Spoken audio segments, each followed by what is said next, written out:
Farin e trita për në orë. Kështrim vla, fjalla është për tyje dhe fedder mund është Allah e ndëroj, Bismillahirrahmanirrahim. Falendërimin të kërë vetëm Allah, atë të falenderojmë për e ti falën dim kërkojmë. Te ka në bështetni të në arrujnë nga shere vetës sonë dhe të këshia dhe punëve tona, atë që zënë Allah nuk ka kush që e humbe, atë që e humbe Allah nuk ka kush që e zënë. Dëshmojmë se nuk ka zot tjetër që meriton të adhurohet në drejt përveç Allah, një të vetëm dhe se pejgamberi i fundit sallallahu alaihi wasallam është rob i Allah dhe është i dërguar i tij.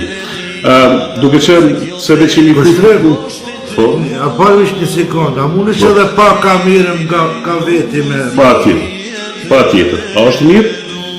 Edhe pak, nëse banë, nëse ka mundësi. Po, pa tjetër.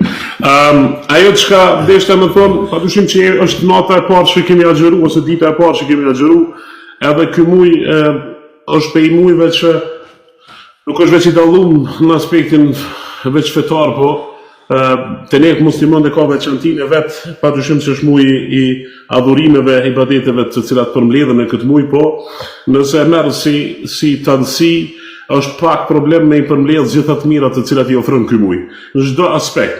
Por besimtar pa dushim që e kanë si piknisje që agjerojnë të undis prej surës Al-Bekara ajeti që është i 183 ku thotë ju që keni besuar agjerimi është bërë obligim ashtu siç është obligim i atyre para jush, mënyrë që të arrini devotshmërinë. S'ka dyshim që besimtarët kudo në botë që përkasin kësaj feje, qëllime kanë të arrinë devotshmërinë duke bo agjerimin. Mirë po, unë gjithmonë them si mjek dhe si profesionist i fushës që kur besimtari nuk du të ketë dyshim në atë që është obligu prej ibadetit të cilat lidhen me sforcime fizike ose me cilat ne kemi më marrë me trupin tonë ose me aktivitetet ndryshme ose me privime prej gjonave si që është agjerimi tash në këtë rast prej ujit, ushqimeve dhe gjërave tjera, du të me hek dyshimin me në start përveç atyne grupeve të cilat jenë të lejume të mos agjerojnë që këta njerës kanë me pas efekte negative. Pra, edhe ibadeti agjerimit që përfshi mospirin e ujit, langjeve dhe ndalesës ndaj ushqimeve, e ka pa dyshim efektin pozitiv të njeri. Qoftë kur agjerojmë 8 orë, qoftë kur agjerojmë 10 orë, qoftë kur agjerojmë 16 orë. Pra besimtarit do të ketë thellë në shpirtin e tij bindjen se ky muj pa dyshim ka me sjellë dobi në aspektin mjekësor. Nuk du të harrojmë se me kalimin e vitit na shumë herë jemi të pakujdesshëm, sidomos në ngrënien e ushqimit dhe marrjen e pijeve, duke tepruar me këtë të parën, pra me marrjen e ushqimeve dhe kur nuk arrim si duhet me i bo eliminimin e produkteve të cilat grumbullohen në organizmin tonë. Është fjala për elementet kimike helme të cilat domosdoshmërisht nuk e marrë ushqime grumbullohen në organizmin tonë. Nëse merr historikisht edhe filozofët e vjetër grek e romak kanë agjeru vetëm për të ringjallë trupin, ashtu e kanë quajtur ata për ta marrë veten trupi i tyre, sepse kur kanë agjeru kanë di veten një plokshti, por kanë një ringjallje në trupin e tyre dhe kanë mund me mendu ose me meditu edhe më thellë. Kjo ka bërë që kjo praktik e agjerimit të jetë edhe të popujt para neve, shkjala para islamit, ose para arës pejgamberit sallallahu alaihi wasallam, të cilët e kanë praktikuar në forma ndryshme. Mos harrojmë do të filloj me cek ka pak se cilën sistem të organit ku agjerimin ndikon. Pra, nëse e merrni sistemin kardiovaskular është zemra së bashku me sistemin e anëve të gjokut. Një zemër normale njeriut rrej 72 herë në minutë, ma pak ose ma shumë. Edhe brenda ditës rrej diku 100.000 herë. E brenda një muaj rrej zemra njeri 3 milion herë. Ai që agjeron për shkak të procesit të agjerimit që ndikon direkt në punën e zemrës dhe janë të saj i ka 72.000 rrahje ma pak gjatë këtij muaji. Pra i bie që dikush që ka agjeru 30 vite i ka një 30 vite pushim të zemrës tij, që nuk është diçka e vogël. Pra, për shkak të ndikimit direkt të agjerimit bën që zemra jonë me pushu. Dikush kish me pyet po si ka mundësi që me pushu zemra gjatë këtij muaji?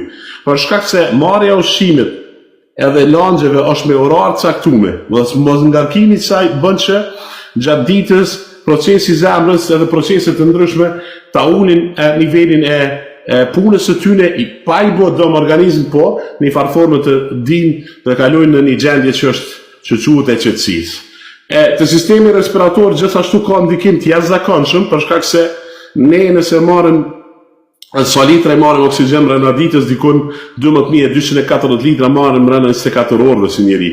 Brenda 5-6 litra gjendën vazhdimisht në mushkrit tona dhe në çdo frymarrje na marrim dikon 6 litra oksigjen e cila futet në rrugë normale në trupin tonë, ndërsa i kemi 17 frymarrje rreth 1 minute që do të thotë 8.5 litra, po ju lodhi pak po me oksigjen që në trupin tonë e fundet mrena mushkrive.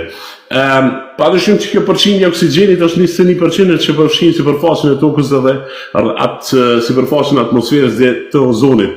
Sa dalim jashtë asaj shtrese, ne nuk mund të përballojmë si organizëm sepse jemi të krijuar për këtë tokë dhe nëse kjo përqindje e oksigjenit prishet në çfarë forme o rrethone, është e padobishme për organizmin. Pse përmend oksigjenin? Për shkak se ne proceset të cilat zhvillohen në organizmit tonë, zbërthimi i ushqimeve, që janë karbohidratet, që janë yndyrnat ose proteinat, shkon përmes oksigjenit. Pra, oksigjeni është pjesë përballëse çdo prej proceseve metabolike të cilat ndodhen në organizmin tonë.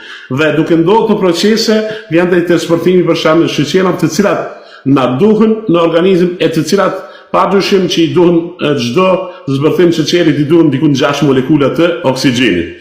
Kur agjerojmë, padyshim që me një periudhë caktuar harxhohet sheqeri dhe tash mekanizmat që kemi mbrojtës në organizmit të cilat janë prej krijuesit bën që yndyrnat tepërta të largohen në këtë formë të zbërthehen edhe të shndrohen sheqera në mënyrë që personi në fjalë i cili agjeron të merr sacinë e duhur në sheqeret të mos ta ketë të mungur. Prandaj, nëse i përmbahemi ashtu si duhet, marrjes ushqimit dhe marrjes së pijeve, do ta vrejmë që do ta kemi padyshim një humbje të lehtë të peshës.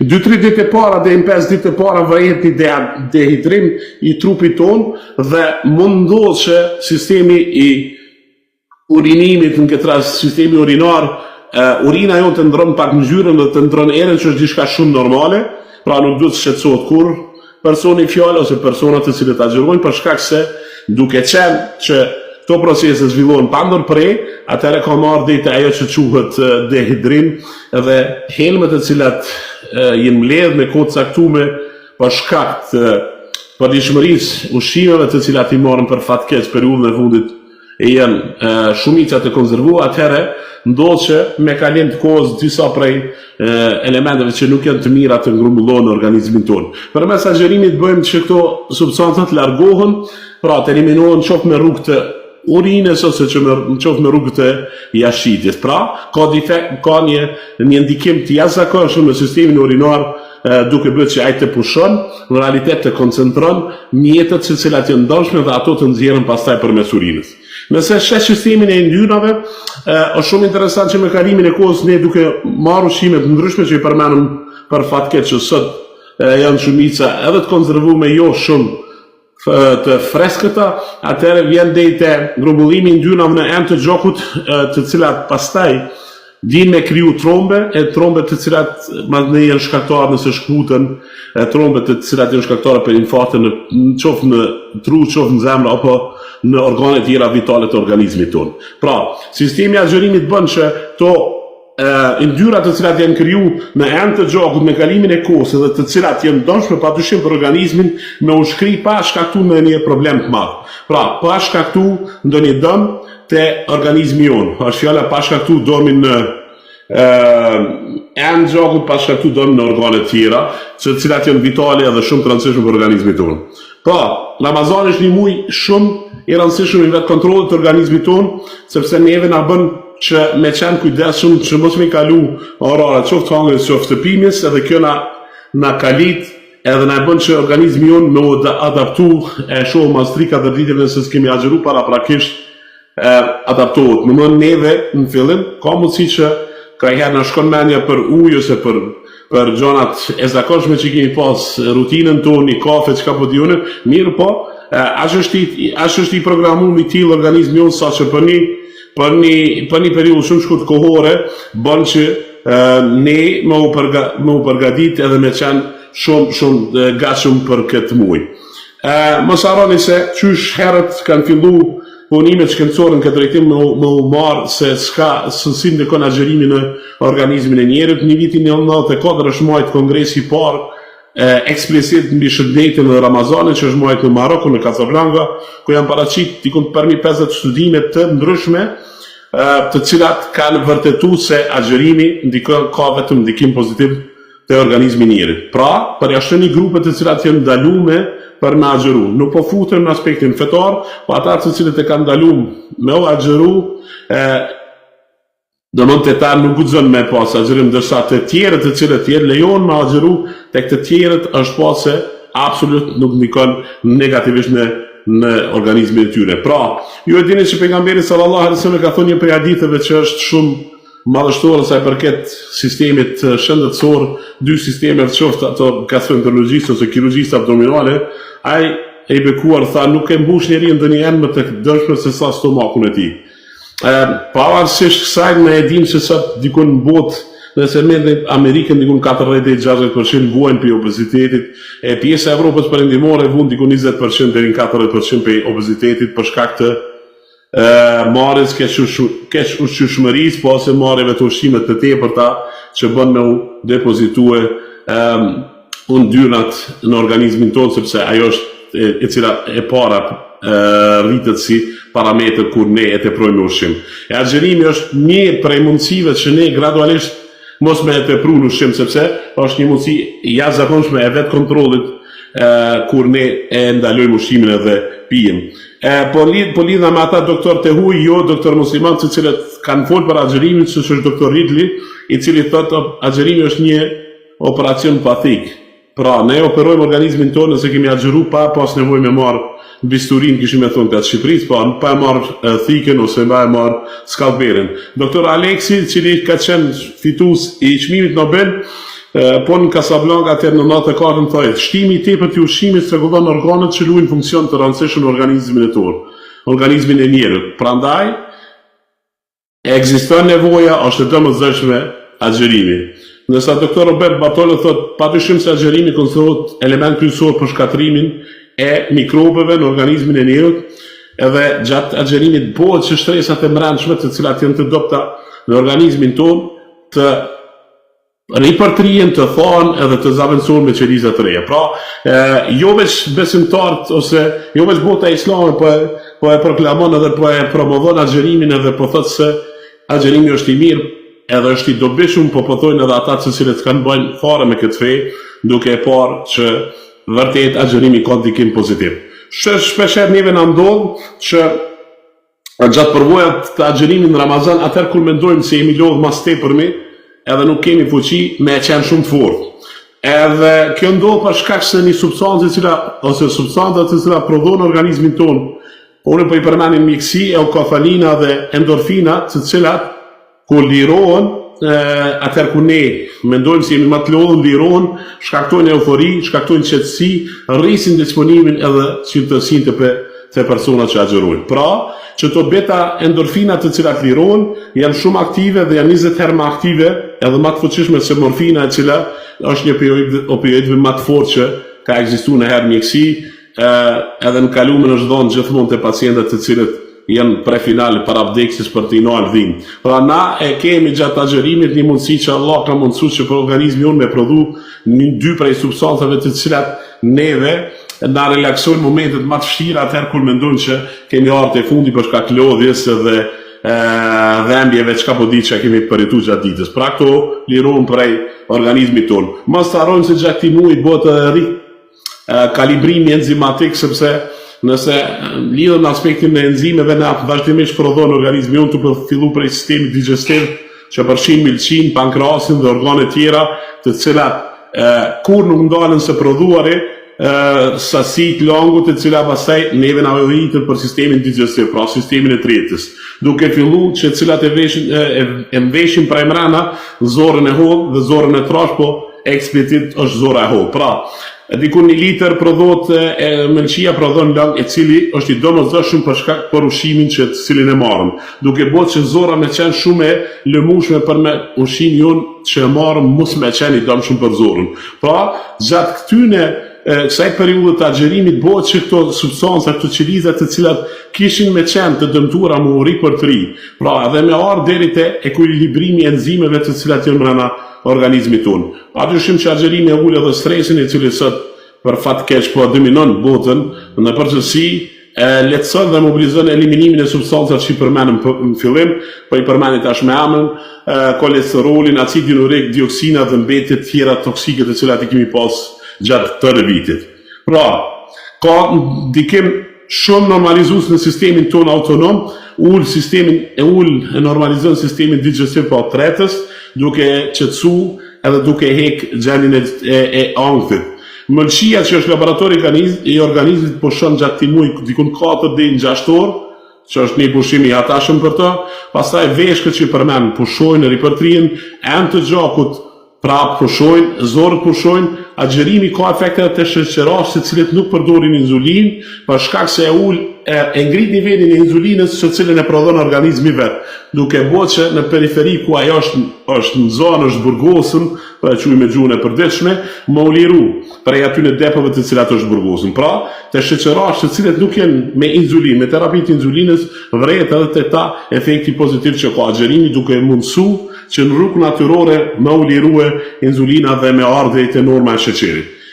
Pra, mos harroni se është një sekret i jetëgjatësisë kush agjeron, po ashtu ka edhe efektin kancerogjen që është zbuluar këto vitet e fundit për shkak se qelizat kancerogjene shkatërrohen përmes agjerimit edhe ndikon në pothuajse çdo smundje të mundshme. Unë tash për fund kisha dash ndoshta kanë për mos me zot më tepër, sepse kur e shef njëri çdo organ në cilin ndikon agjerimi, e vren që përveç pozitivitetit, përveç arritjeve të suksesit, përveç anës që patyshim nëse kishim me pyet një psikologë, sociologa, çapo diun e një hoç kishim me thonë në aspektin shpirtëror, na kemi përgatitur shumë. S'ka dyshim, veç po e shumë që edhe në aspektin mjekësor po ndikon në rritjen e mirëqenies së organizmit tonë, duke bërë që shumë prej organeve tona të fillu prej sistemit tretës, që është një prej organeve kryesore, sistemit zemrës, sistemit frymarrës, mëlçi, sistemit urinar po i rregullon dhe po i përmirëson. Pra, qelizat e vjetra të cilat janë dëmtuar, ato zavancojnë me qelizat të reja dhe do të normalisht i besimtari pasi dalin Ramazanin përveç mërzit që e ka pas, që e ka humbur një mik të Zotit, një mujt begatshëm, po ka me një veten ma mirë. Nëse është përmbajt padyshim edhe marrja e ushqimit se si duhet. Kur po them marrja e ushqimit është mirë që zakonisht gjatë shifyrit mos teprohet me ushqimet të cilat janë të rëna, po shkohet drejt asaj që ushqimet jenë sa më të lehta, duke filluar me supa, me gjëra që jo kanë shumë përmbajtje të yndyrave, për shkak se marrja e ushqimeve të cilat kanë yndyra shumë dhe marrja e gjërave të cilat kanë kryp shumë ka me ndikuar që gjatë ditës personi i cili agjeron padyshim me pas pak vështirësi për shkak të prap koncentrimit langës, nevojave të langës të organizmit tonë, e cili mandej e rrit nevojën edhe në këtë aspekt kemi pak vështirësi. Duke filluar tash pse e ka efektin pozitiv kjo lania e syfyrit sa ma poshtë që është koha e tij, edhe padyshim prishja e tharit kur është mundësia për të gjithë ata që e kanë mundësinë në kohën e tij. Për shkak se që kjo orar, domethënë kur nuk ndrohet, kjo ka efektin 100% të mjekësor, për shkak se minutazha, koha, orët cilët janë e kanë saktësinë e pandryshueshme. Për çato ne shumë jashtë Ramazanit kemi probleme të cilat nuk mujmë me i largu për shkak se nuk kemi shumë kujdes në kohën kur e marrim ushqimin. Sidomos kur jemi të angazhuar me shumë punë, atëherë ose na bën që shumë herë me shty një vakt, ose një kohë dregës, ose një kohë darkës, ose një kohë të mëngjesit. Edhe kjo e bën disbalancën në organizmin tonë në aspektin metabolik. Nuk po du shumë me tinglu mjekësor, shkencor, po kështu e ka mjekësia, me këto terma duhet me komuniku, edhe me këto terma na duhet me afru edhe xhamatit tonë. Unë besoj që me tepru ma shumë nuk po du me tepru, më ke thonë 20 minuta, po shpresoj që i kum kalu 20 minutat e me të shpjegimit ligjëratës, e tani vazhdoj me pyetje përgjigje. Allah shpërblet për ndërgjimin. Amin. Amin për këshillat që na ke dhënë, kushtrim Allah të shpërblet, Allah të nderoft,